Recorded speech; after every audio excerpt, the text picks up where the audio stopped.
Last month, a traveler at Chicago O'Hare watched a TSA officer confiscate a $38 bottle of face serum. And the worst part wasn't losing the product. It was the fact that 3 days earlier, flying out of Phoenix Sky Harbor, that exact same bottle passed through screening without a single question asked. Same bottle, same traveler. Two completely different outcomes. That story is not unusual. In fact, it's happening at airports across the country right now, and the reason is something the major travel outlets aren't explaining clearly. People are walking into 2026 with outdated information, conflicting advice, and a genuine misunderstanding of what has changed versus what hasn't at TSA checkpoints. And that confusion is costing travelers their belongings, their time, and in some cases, their flight. So let's fix that today. In the next 20 minutes or so, I'm going to walk you through exactly what the TSA liquid situation looks like right now. The actual federal rule. The technology that's changing your checkpoint experience airport by airport. The items getting confiscated most often, the exceptions most travelers don't know they qualify for, and a packing system you can use starting on your very next trip that makes this whole thing simple and repeatable.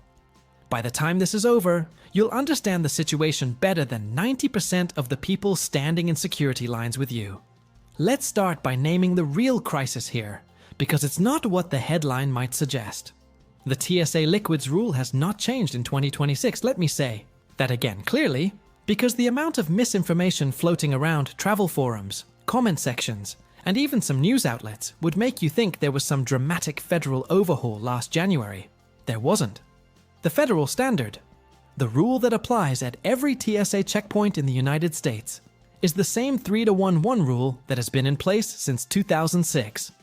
3.4 ounces maximum per container. All containers must fit in one clear, quart-sized zip-top bag. One bag per passenger. That hasn't changed. What has changed is the checkpoint experience itself. And here is the critical distinction that nobody is making clearly enough. A different experience at security does not equal different rules. Those two things are not the same, and conflating them is exactly why a traveler in Phoenix sails through while a traveler in Chicago loses their product. The rule is federal and uniform. The screening technology is not. This is the crisis. Not a new law. A massive gap between what travelers expect and what they actually encounter depending on which airport, which terminal, and sometimes which specific lane they happen to walk into. Before we get into why that gap exists, let me give you a clean, current picture of what the 3-1-1 rule actually requires as of April 2026. Because even among travelers who think they know the rule, there are common misreadings that lead to confiscations. The rule covers liquids, gels, aerosols, creams, and pastes. That last category trips people up constantly. If it spreads, smears, or flows, TSA considers it a liquid. That means your toothpaste is a liquid. Your face moisturizer is a liquid. Your hair gel, your styling cream, your shaving foam, your lip gloss. All liquids under the federal definition.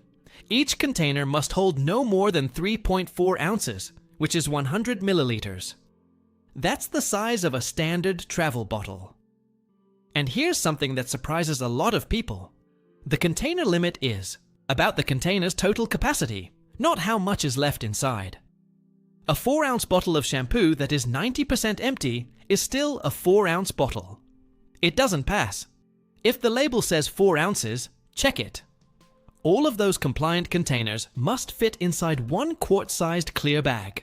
Not 2 bags, not a gallon bag, a quart. If you've ever seen the 1-quart freezer bags at the grocery store, that's approximately the right size. TSA sells them. You can buy off-brand versions anywhere, and the brand doesn't matter as long as the size is right. 1 bag, per passenger. That applies to every adult in your travel group individually. Everything else, the larger bottles, the full-size products, anything over 3.4 ounces, goes in your checked bag.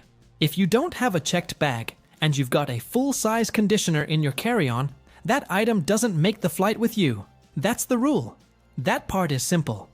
Where things get complicated is everything happening around it. Here's where the confusion is actually coming from. And once you understand this, everything else we talk about today will make sense.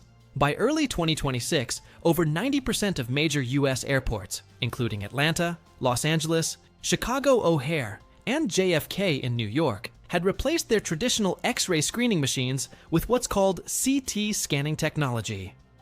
Computed tomography. These are the same type of three-dimensional imaging machines used in medical facilities, and they give TSA officers a rotating, full three-dimensional image of everything inside your bag, rather than the flat, two-dimensional image the old X-ray machines produced. What does that mean practically? With CT scanners, officers can see through and around objects inside your carry-on far more clearly than before. They can identify liquids with much greater precision. And because of that improved visibility, TSA policy at CT-equipped lanes has shifted. In many of those lanes, you no longer need to remove your quart-sized liquids bag from your carry-on before it goes through the machine. Read that again, because it matters. You may not need to take your bag out. That is the change. Your liquids stay packed, the bag goes through, the officers see everything clearly on their screen, and you move on. That sounds like a big deal, and in terms of convenience, it is. But here's what hasn't changed. You still have to have compliant liquids inside that bag. The 3.4-ounce limit is still active. The quart-sized bag is still required. CT technology does not give you permission to bring a full-size bottle of anything. It just means you don't have to unpack your compliant items to prove they're compliant. The confusion happens because travelers hear, you don't have to take out your liquids bag anymore, and their brain fills in, so the old rules must not apply. That's not what it means. At airports where CT scanning is fully deployed, you still need to pack exactly the way you always have. You just don't have to perform that ritual unpacking at the bin anymore. At airports that haven't yet completed the CT rollout, the old requirement is still fully in effect, and you will be asked to pull that bag out and set it in the tray. And here's the critical thing most travel guides miss. Even within a single airport, CT-equipped lanes and traditional lanes can exist side by side. One terminal might be fully upgraded, another might not. You won't know until you get there. That's why the traveler in Phoenix sailed through, while the traveler in Chicago had a different experience. Chicago O'Hare is a massive facility. Not every lane is the same. The only safe approach? Pack. As if you'll be asked to pull out your liquids bag. If the lane you're in uses CT scanning and nobody asks you to remove it, great, that's a smoother morning.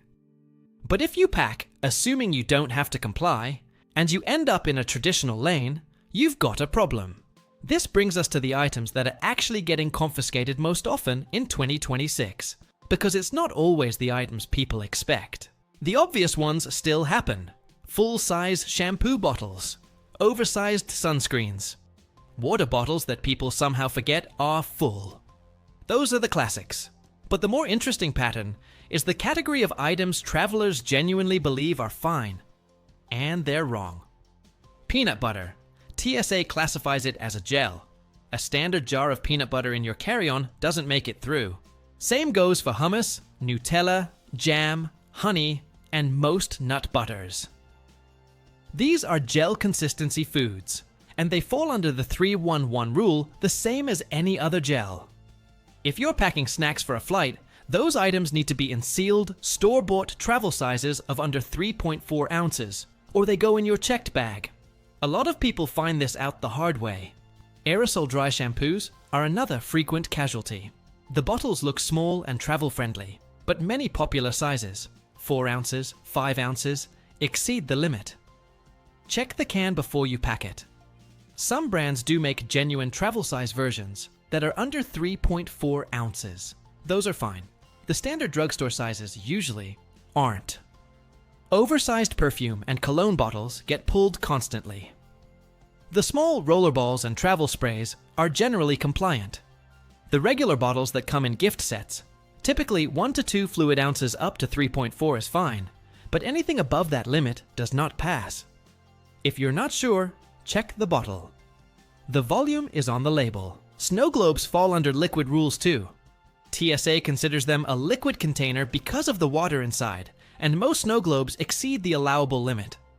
If you're bringing one home as a gift, It should go in your checked bag if you want to guarantee it makes it there with you. The pattern across all of these is the same. Travelers assume a product is in a solid or non-liquid category, when TSA classifies it differently. When in doubt, check TSA's official "What Can I Bring" database before you leave home. It's searchable, it's current, and it will tell you exactly how your item is classified. That database has saved more products from the confiscation bin than any other tool out there. Now let's talk about the exceptions, because this is where a significant number of travelers are actually leaving real convenience behind. 3 specific categories of liquid operate under completely different rules, and if any of them apply to your situation, the standard 3-to-1-1 restriction doesn't apply to them. The first is medically necessary liquids.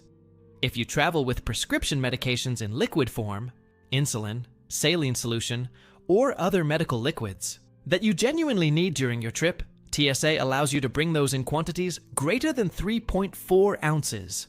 You're not required to fit them in a quart bag.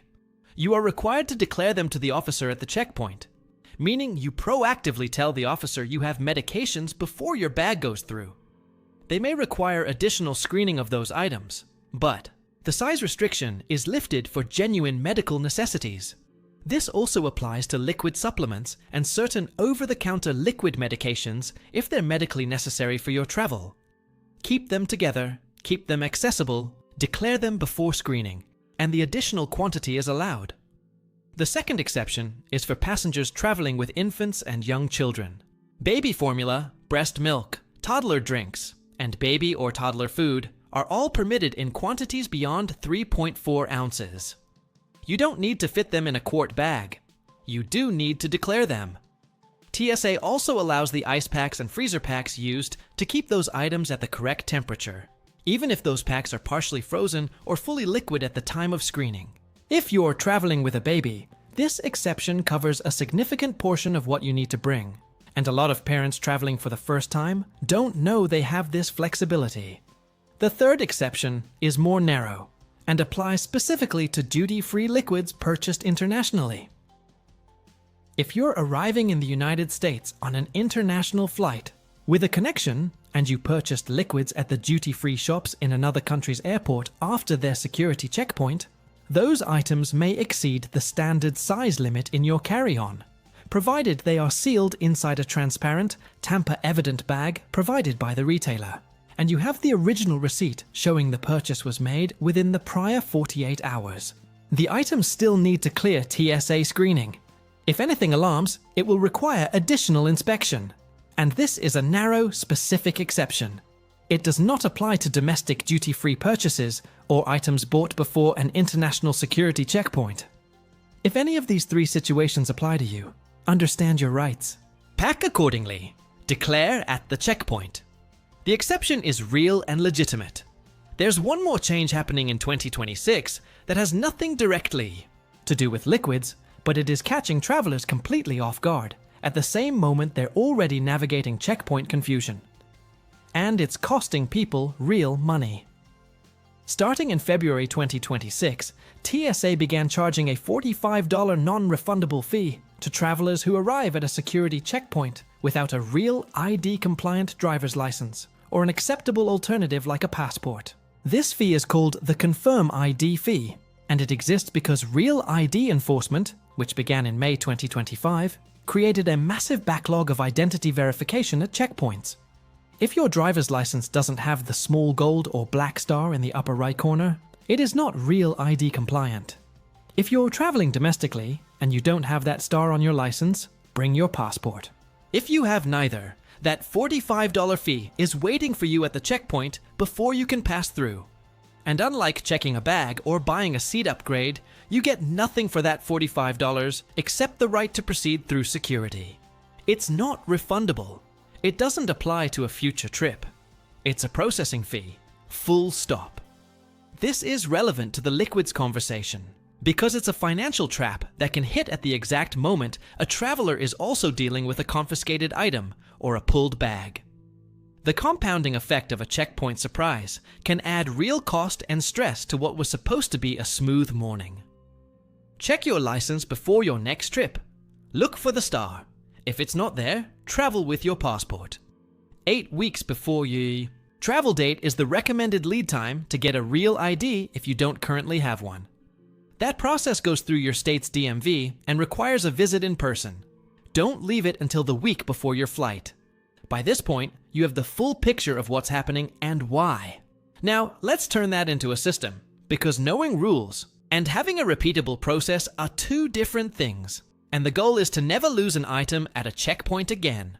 Start with your liquids before you even open a suitcase. Get a dedicated quart-sized clear bag.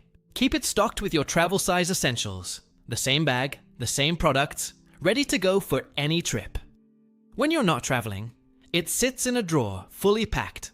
When you are, it goes straight into your carry-on. The travelers who consistently get through security without incident are the ones who've made this automatic, not something they reassemble from scratch each trip. When you're restocking that bag or adding new items, check container sizes. Don't assume.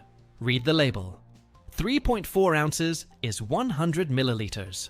That number appears on the label of every product sold for consumer use.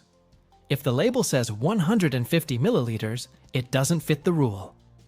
Transfer the product into a smaller travel bottle if you want to bring it, or buy a travel size.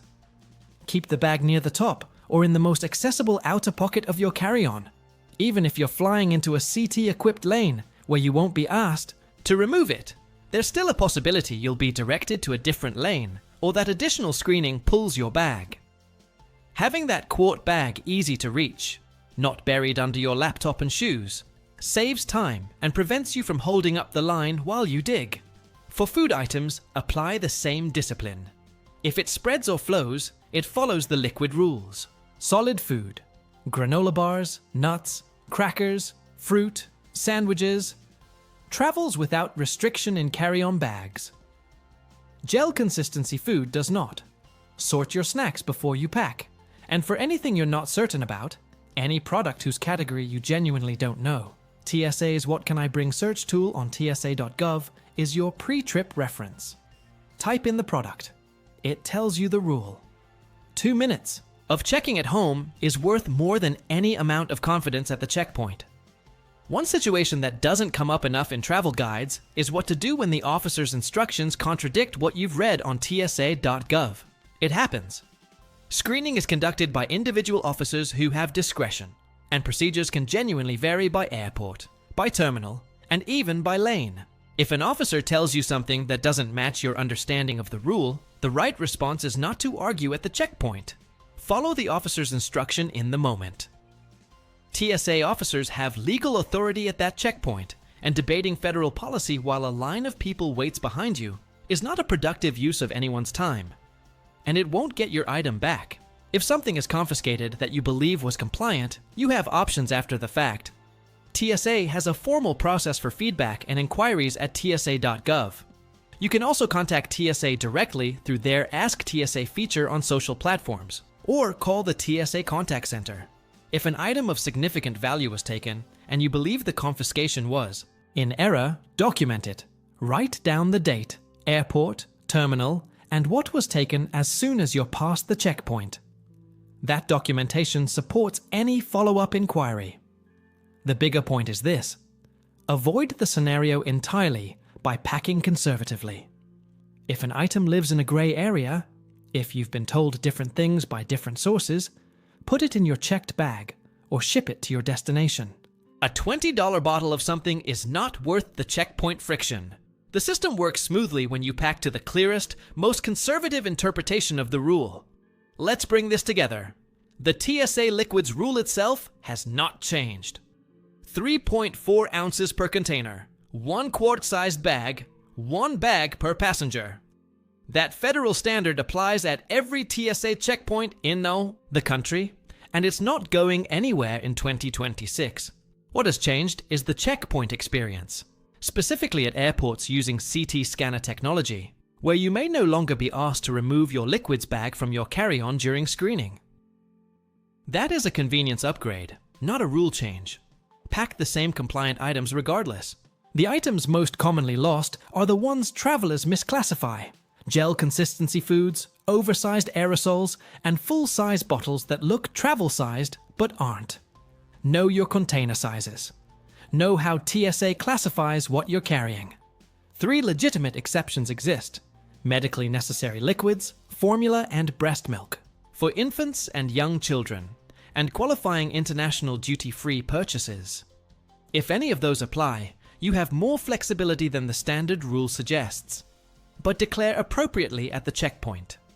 Check your ID before your trip. If your license doesn't carry the real ID star, bring your passport or budget for a $45 fee you absolutely don't want to pay. And build a system.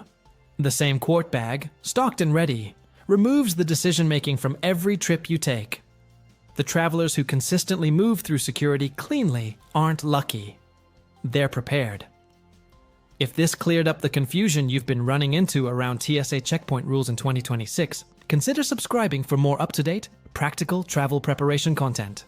New checkpoint policies, airline rule changes, and packing strategies get covered here regularly, so that you're walking into the airport informed, not finding out how things work the hard way, in the bin, in front of 100 people. Safe travels. Go get through that checkpoint.